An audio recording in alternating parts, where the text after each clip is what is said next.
गीता अमृत में आप सभी का स्वागत है। तो हम आ गए हैं भगवत गीता अध्याय 2 श्लोक क्रमांक 44 पे।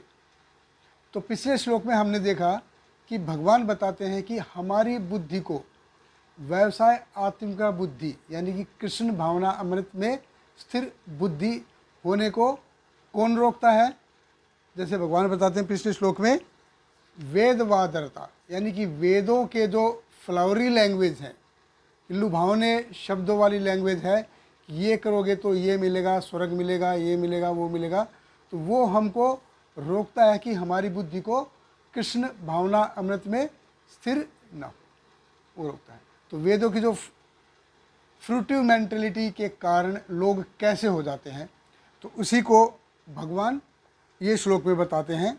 भगवत गीता अध्याय 2 श्लोक क्रमांक 44। भगवान कहते हैं, भोग ऐश्वर्य प्रसक्तानां तया अपहृत चेतसाम व्यवसाय आत्मिका बुद्धि समाधो न विधीयते। भगवान कहते हैं कि जो लोग इंद्रिय भोग तथा भौतिक ऐश्वर्य के प्रति अत्यधिक आसक्त होने से ऐसी वस्तुओं से मोहग्रस्त हो जाते हैं, उनके मनों में भगवान के प्रति भक्ति का दृढ़ निश्चय नहीं होता। तो भगवान कह रहे हैं, भोग ऐश्वर्य प्रसक्ता नाम कि आसक्ति, प्रसक्त मतलब प्रत्यक्ष रूपेण आसक्ति, कि आसक्ति, ये आसक्ति है, ये आसानी से जा नहीं सकती, ये सिर्फ आ सकती है। तो देखिए, जैसे बच्चा होता है, स्कूल जाता है, तो पिताजी उसको बोलते हैं स्कूल जाओ, स्कूल जाओ, अच्छी नौकरी मिलेगी, अच्छी लड़की मिलेगी, अच्छी शादी होगी, ये होगा, वो होगा। तो स्कूल जाने के लिए रिवार्ड क्या दिया जा रहा है कि अच्छी नौकरी मिलेगी, अच्छी नौकरी मिलेगी, अच्छे पैसे की नौकरी मिलेगी, अच्छी शादी होगी। तो हमारे साथ, सभी के साथ ऐसा ही होता है। जब हम स्कूल में थे, छोटे थे, तब भी हमको यही बोला जाता था, पढ़ोगे लिखोगे बनोगे नवाब, खेलोगे कूदोगे होगे खराब। तो ये हमारे साथ, सभी के साथ ऐसा है कि हमको कोई ना कोई लालच दिया जाता है। तो आसक्ति, तो ये आसक्ति है कि भगवान बताते हैं भोग ऐश्वर्य प्रसक्ता नाम, कि जो आसक्ति है, ये आसक्ति कैसे है, ये आसक्ति है on the level of mind and senses, यानी कि मन और इंद्रियों के लेवल के ऊपर है आसक्ति। और जबकि व्यवसाय आत्मिका बुद्धि कैसे है, ये है on the level of intelligence, यानी कि ये बुद्धि के लेवल पे काम करती है। और ये व्यवसाय आत्मिका बुद्धि का जो लेवल है, ये मन और इंद्रियों के लेवल से ऊपर होता है। तो भगवान अध्याय 2 के 14वें श्लोक में ही बताते हैं, मात्रा स्पर्श तुकुंतः शीत उष्ण सुख दुखदा आगम अपायित नित्य तान तितिक्ष्व भारत, कि टॉलरेंस, कि आपको ये सहना पड़ेगा, ये सुख दुख, गर्मी सर्दी, लाभ हानि, मान अपमान, ये सब आते रहेंगे, आते रहेंगे, जाते रहेंगे। ये संसार है, ये संसार ड्यूअलिटी से भरा है। तो जब तक ड्यूअलिटी नहीं होगी, हम टॉलरेंस नहीं सीख सकते।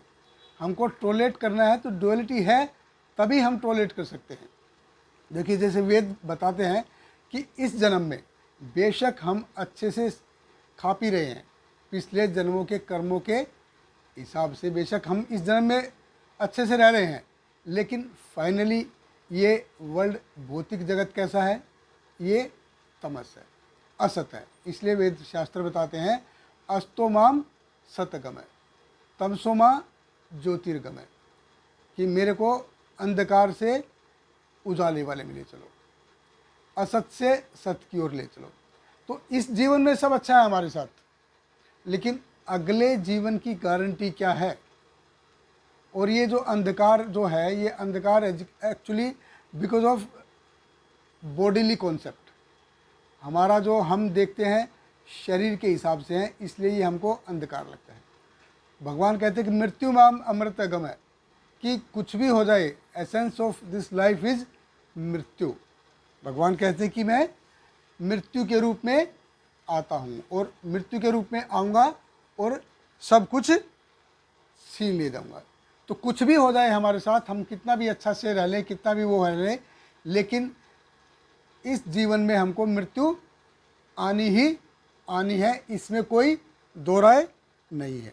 और भगवत गीता में जैसे भगवान बताते हैं, मृत्यु एव सर्वस्व अहम, कि मैं काल रूप में आता हूँ, मैं मृत्यु के रूप में आता हूँ और सब कुछ छीन लेता हूँ, एक ही झटके में सब कुछ छीन लेता हूँ।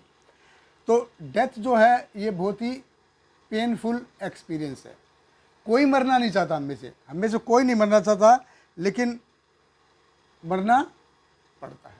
तो जो शास्त्र हैं वेद शास्त्र, ये बहुत ही क्रिस्टल क्लियर है, बहुत ही क्लियर है, इनमें कहीं भी डाउट वगैरह नहीं है। शास्त्र क्लियरली बोलते हैं कि यहाँ मत रुको, इस भौतिक जगत में मत रुको, अपने आप को आध्यात्मिक ज्ञान में ट्रांसफ़र करो।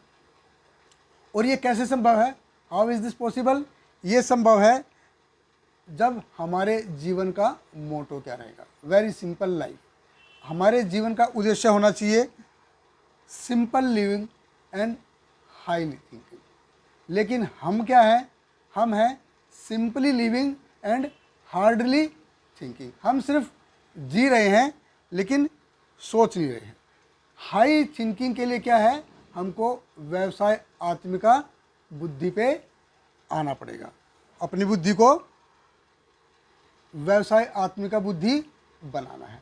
तो सिंपली लिविंग से हमको सिंपल लिविंग और हाई थिंकिंग पे कैसे आना है? अपनी बुद्धि को कृष्ण भावना अमृत में स्थिर करके हम सिंपली लिविंग से simple living and high thinking पे आ सकते हैं, उस पे आना है हमको।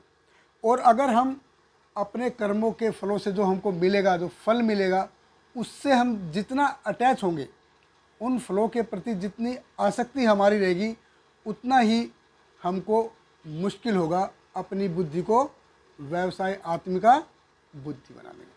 और यही चीज़ भगवान कृष्ण हमको समझा रहे हैं। बहुत बहुत धन्यवाद। हरे कृष्णा। हरे कृष्णा कृष्ण कृष्ण हरे हरे, हरे रामा राम राम हरे हरे।